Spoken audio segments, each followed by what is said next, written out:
আসসালামু আলাইকুম রহমতুল্লাহ। প্রিয় ওমান প্রবাসী ভাই ও বোনেরা, আজকে হলো 1 জানুয়ারি 2025 সাল, রোজ বুধবার। বন্ধুরা, আমি সকালে ওমানের টাকা রেটটা আপনাদেরকে জানিয়েছিলাম যে 318 টাকা 50 পয়সার মতো করে 1 রিয়ালের পরিবর্তে পাওয়া যাচ্ছে।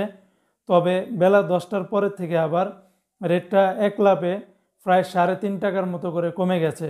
জি হ্যাঁ বন্ধুরা, আসলে যেই দিন টাকা রেটটা পরিবর্তন হয়, অনেক সময় বেলা 10টার পরে কিন্তু টাকা রেটটা পরিবর্তন হয়।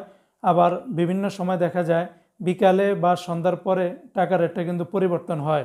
হয়তো আমাদের ব্যস্ততার কারণে বা বিভিন্ন সময়ের কারণে আমরা কিন্তু আপনাদেরকে সময় মতো আপডেট দিতে পারি না। তাই এখন আপনাদেরকে আপডেটটা জানিয়ে দিচ্ছি।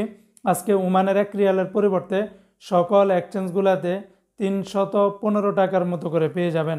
জি হ্যাঁ বন্ধুরা, সকল এক্সচেঞ্জগুলোতে 315 টাকার মতো করে পাবেন, যেখানে আগে কিন্তু 318 টাকা 50 পয়সার মতো ছিল। তো বন্ধুরা, যারা এই মুহূর্তে টাকা পাঠাবেন অবশ্যই আপনারা কয়েকটা এক্সচেঞ্জ ব্যাংক দেখে শুনে পাঠাবেন, তাহলে কিন্তু সঠিক রেটটা জানতে পারবেন।